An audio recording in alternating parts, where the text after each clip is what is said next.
पशुपति नाथ का जो व्रत होता है वो 5 सोमवार का होता है। दिए कितने लगते हैं? जम के बोलो, 6 दिए। मीठे के प्रसाद बनता है, हिस्से कितने होते हैं? 3। पूजन की थाली जो सवेरे मंदिर में जाती है वही थाली शाम को जाती है। प्रसाद जाता है शाम को मीठे का, 6 दिए जाते हैं। 6 दिए जमीन पर रखे जाते हैं। प्रसाद के 3 हिस्से किए जाते हैं।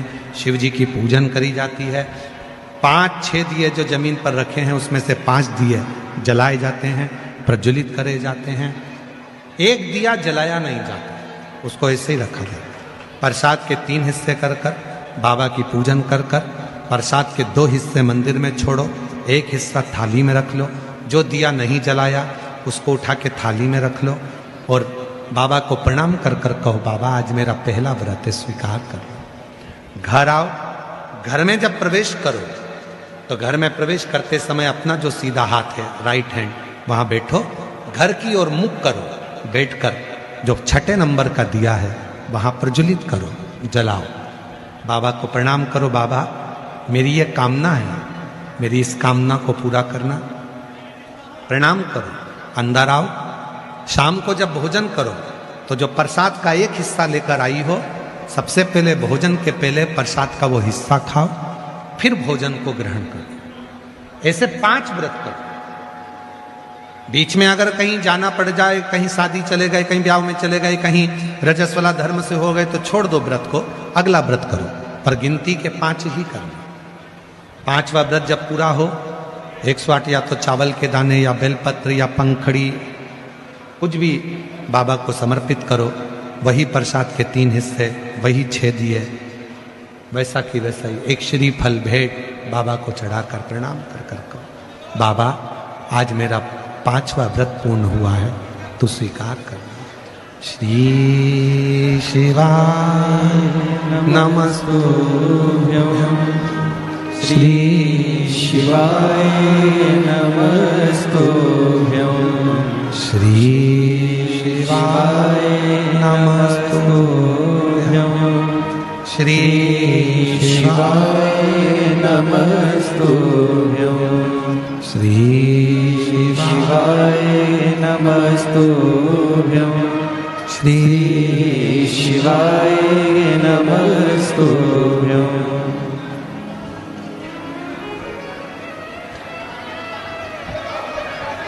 बाबा को अपने मन का भाव कहकर, प्रार्थना कर कर, निवेदन कर कर अपने घर को जाओ। पशुपति नाथ का व्रत सुख देता है, करते रहो, हृदय में उतारते। कन्या को प्रकट करा आवाज देकर, माता पार्वती जी ने आवाज लगाई, कन्या को प्रकट करा। जैसे ही वो अशोक के वृक्ष से कन्या बाहर निकल कर आई, माता पार्वती के एकांत को समाप्त करने के लिए वो कन्या अशोक के वृक्ष से प्रगटी, इसलिए उसका नाम, जम के बोलिए, अशोक सुंदरी हो गई। शिव महापुराण की कथा कहती है ये अशोक सुंदरी कोई साधारण नहीं है, अशोक सुंदरी का चरित्र कोई साधारण नहीं है। अशोक सुंदरी की कथा का अगर हम स्मरण करें, कुमारी अवस्था के अंतर्गत, कुंवारी अवस्था के अंतर्गत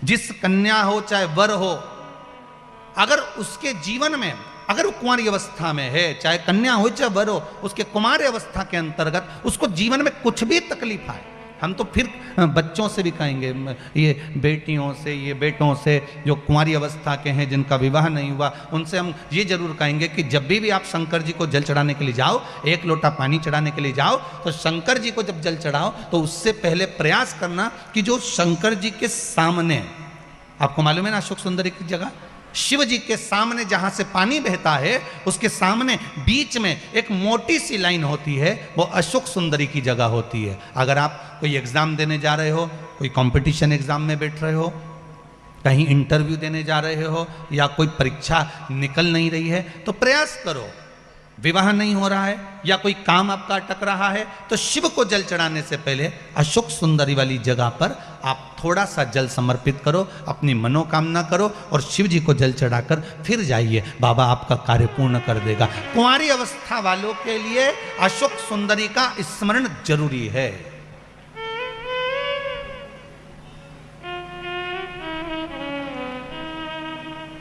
जाते हो आप लोग मंदिर? घर से जल ले जाते हो कि मंदिर का ही जल भर कर चढ़ा देते हो?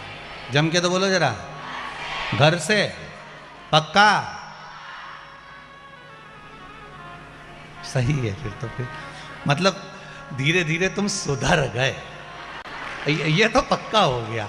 और होना चाहिए, या तो सुधर जाओ नहीं तो सिधर जाओ, सीधी सीधी बात हो। थोड़ा थोड़ा तो सुधरो रे, इतनी कथा हो रही है, इतनी कथा इतनी कथा इतनी कथा, जहां देखो कथा ही कथा कथा ही कथा, तो कथा में से कुछ तो ग्रहण करो, नहीं तो मालूम पड़े यहां से सुनी यहां से निकाल दी, बची कुची थी तो कपड़ा में से झटकार दी, घर पहुंचे घर वालों ने पूछा क्या लेके आई, पूरी सब्जी, ये लो तुरंत।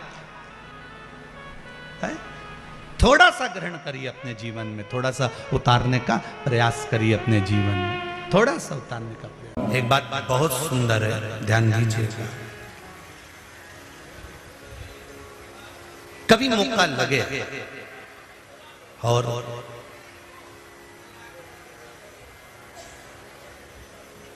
कभी मौका लगे आपके पास में, किसी के शरीर में गांठ पड़ गई, गठान हो गई हो, शरीर के किसी भी अंग में अगर गांठ पड़ी है और उसका जांच करवाने का डॉक्टर ने बोला है और जांच करवाने के लिए आप जा रहे हैं, बेले का फल, बेलपत्री का जो फल होता है वो फल सूख गया हो, जिसको हमारे यहाँ नवरात्रि का यज्ञ होता है या शिव जी का यज्ञ होता है या अन्य यज्ञ होते हैं, तो बेल के फल की आहुति भी दी जाती है। बेले का फल जो सूख गया, सूखा हुआ फल जलाकर उसकी भस्म तैयार करना, उस भस्म को पीपल के पत्ते पर रखकर पिपलेश्वर महादेव का नाम लेकर, कौन से महादेव? पिपलेश्वर महादेव का नाम लेकर बेलपत्री के वृक्ष के नीचे रख लेना और पिपलेश्वर महादेव का ही नाम लेकर बाबा देवादिदेव महादेव से विनती कर कर जो रोग है और गठान कितनी है उस गठान की जांच कराने जा रहे हैं, यह भाव वर्णन कर कर उस भस्म को लेकर आ जाना शिव मंदिर पर, उसको थोड़ी सी देर रखकर पिपलेश्वर महादेव का स्मरण कर कर उसको लेकर आइए और उस गठान वाली जगह पर उस भस्म को लगाकर फिर आप जांच के लिए जाइए। मेरा देव अधिदेव महादेव चाहेगा तो जिंदगी में कभी बड़ी बीमारी नहीं। धीरे धीरे धीरे धीरे रोग उस गठान वाली जगह पर अगर पिपलेश्वर महादेव से भस्म भी शंकर के नाम से पिपलेश्वर महादेव के नाम से लगाई जाए तो गांठ भी धीरे धीरे गलना प्रारंभ हो जाती। पिपलेश्वर कौन है? पिपलेश्वर महादेव। पिपलाद पिता के जाने के बाद, माता के जाने के बाद पीपल की कोटर के अंदर पल पोस कर बड़ा होता है और पीपल के फल खाकर बड़ा होता है। शंकर भगवान ने एक पीपल की कोटर में रखकर पिपलाद को बड़ा कर दिया था, तो पिपलाद ने शंकर भगवान का भजन कर कर शिव को प्राप्त करा। तो शंकर भगवान ने जब पिपलाद को दर्शन दिया था तो पिपलेश्वर महादेव शिव जी का नाम हुआ था। पिपलाद ने कहा था, भोलेनाथ मेरे दुख की घड़ी में आप खड़े हुए हो और मुझे सुख का भान कराया है। जब व्यक्ति के जीवन में बहुत भारी रोग हो और बहुत तकलीफ में हो तो मेरा पिपलेश्वर महादेव उसके हर क्षण सामने खड़ा हो, तो वो पिपलेश्वर महादेव के रूप में खड़ा हो। संग शिव महापुराण के कौमारे खंड में मिलता है। एक गांव में रहने वाली एक बुजुर्ग माँ रोज एक पानी का लोटा लेकर शिव जी के मंदिर में जाती है।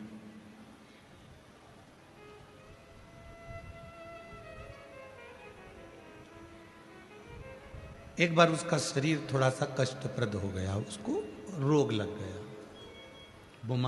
बुखार आ गया, बीमार हो गई। अच्छा, कई लोग कहते हैं कि भगवान तुमने हमको ये दुख दे दिया, ये तकलीफ दे दी। कोई बीमारी आई और कोई रोग आ गया, कोई बीमारी आ गई, तो भगवान को दोष ना दीजिए, बल्कि विचार करो कि हमने पूर्व में कोई ऐसा कर्म करा होगा जिस कर्म के कारणवश आज हमको ये शरीर में भोगना पड़ रहा। अब भगवान को दोष नहीं देना है। कई लोग कहते हैं कि तू तो भगवान के मंदिर जाती थी, तू तो भगवान का भजन करती थी, फिर भी भगवान ने तेरे को ये दुख दे दिया, ये तकलीफ दे दी, ये कष्ट दे दिया। ना ना,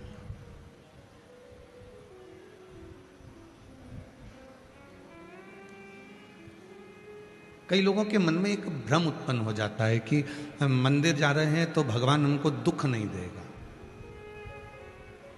कथा में जा रहे हैं तो हमको भगवान तकलीफ नहीं देगा। नहीं बाबा, जो कर्म में लिखा हुआ है वो तो तुम्हारे सामने प्रकट जरूर होगा। बस इतना जरूर है, कथा सुनने पर, मंदिर जाने पर जो कर्म में लिखा है वो तो तुम्हारे सामने जरूर आएगा, पर कथा सुनने पर, मंदिर जाने पर, एक लोटा जल चढ़ाने पर जो दुख तुम्हारे सामने आकर खड़ा हुआ है तुम्हारे कर्म के अनुसार, उसको तुम्हें सहन करने का बल मिलेगा और तुम उसको दूर हटा सकते हो। वो तुम्हें बल देगा, वो तुम्हें शक्ति देगा, वो तुम्हें विश्वास देगा, वो तुम्हें भरोसा देगा। एक बूढ़ी मां बुजुर्ग थी, बीमार पड़ गई, बीमार।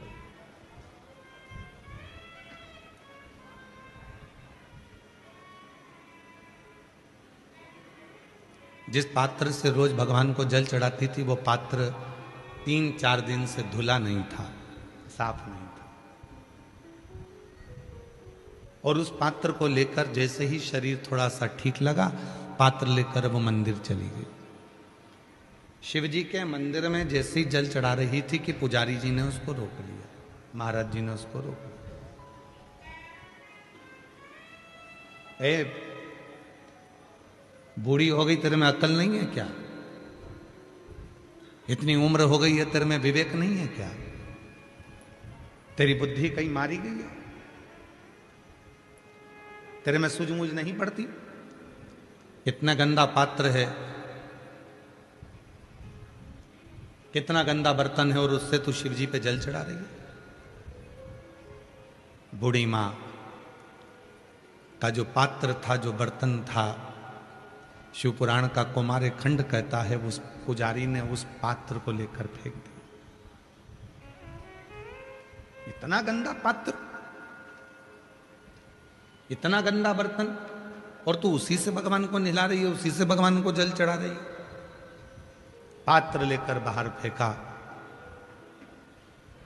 बूढ़ी मां ने पात्र उठाया, वापिस घर जाने लगी। बाबा, मेरा शरीर ठीक नहीं था, इसलिए मैंने 2-3 दिन से इस बर्तन को साफ नहीं किया था।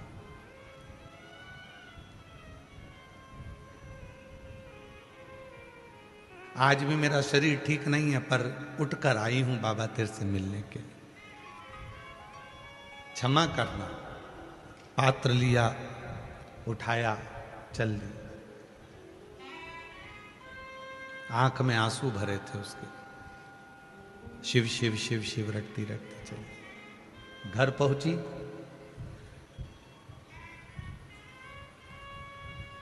एक छोटा सा बच्चा दरवाजे के बाहर कीचड़ में लथपथ दिख रहा था। शरीर में बहुत सारा कीचड़ लग रहा था, बहुत सारा कीचड़ लथपथ था, बहुत तेज तेज रो रहा था। उसके नैनों से अश्रु बह रहा था। तो बूढ़ी मां ने उसको नमन कर कहा, बेटा तुम यहाँ कहाँ आ गए? तुम्हारी माँ कहाँ है? तुम्हारे पिता कहाँ है? तुम्हारा भाई कहाँ है? तुम्हारी बहन कहाँ है? कोई रिश्तेदार तुम्हारा कोई है? कौन गांव के रहने वाले हो? बच्चा बस रोते जा रहा, कुछ नहीं बोला, कुछ भी नहीं बोला। तो बूढ़ी माँ को दया आई, छोटा सा बच्चा है, पूरा की पूरा कीचड़ में लथपथ हो रहा है, चल मैं तुझे नहला देती हूँ। और बूढ़ी माँ ने उसका हाथ पकड़ा, अंदर ले गई, बिठाया, अंदर से जल लाई और उसको स्नान कराया, उसका कीचड़ पूरा साफ करा, पूरा कीचड़ उसके तन पर से साफ कर दिया। बच्चा जो अभी रो रहा था वो उठा और बूढ़ी माँ के गले लग गया और गले लगकर जाने लगा। बूढ़ी माँ ने कहा, अभी तो मैंने पूछा था तेरी माँ कहाँ है, तेरा पिता कहाँ है, तेरा घर कहाँ है, तेरा गांव कहाँ है, तो कुछ बोला नहीं, अब कहाँ जा रहा है। इतने में वो बच्चा शिव का रूप रखकर प्रकट होकर बोला, माँ अब मैं जा रहा हूं, अब मैं जा रहा हूं। मंदिर में पुजारी जल नहीं चढ़ाने दिया और मैं जानता था कि तेरे शरीर में कष्ट है। पुजारी पात्र देख रहा था, पुजारी पात्र देख रहा था और शिव जी कहते हैं मैं कभी पात्र बर्तन नहीं देखता, मैं तो केवल मन देखता हूं और तेरा हृदय देखता हूं। मुझे पात्र से मतलब नहीं है, मैं पात्र नहीं जानता कि पात्र कैसा है। मुझे पात्र से मतलब नहीं है कि पात्र कैसा है, पात्र कितना गंदा है, कि पात्र कितना साफ है, कि पात्र कैसा है, मुझे उससे मतलब नहीं है।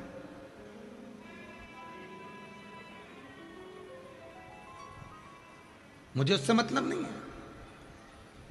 और मुझे पात्र, मैं कभी पात्र को नहीं देखता, मैं तो केवल भाव को देखता हूं, मैं केवल शुद्ध विचारों को देखता हूं, मैं केवल शुद्ध मन को देखता हूं। यहां कई मेरी जीजियां बैठी हैं, कई मेरे जीजा बैठे हैं, कई मेरी बेटियां बैठी हैं, कई मेरे बेटा बैठे हैं, कई मेरे बुजुर्ग माँ बाप बैठे हुए हैं। हम आपसे निवेदन करें, कितना भी गंदा ये तन हो जाए, शरीर के कपड़े कितने भी गंदे हो जाएं, चलेगा। तन कितना भी गंदा हो जाए चलेगा, चेहरा कितना भी गंदा हो जाए चलेगा, हाथ पांव कितने भी गंदे हो जाए चलेगा, पर मन गंदा नहीं चलेगा, मन साफ होना चाहिए।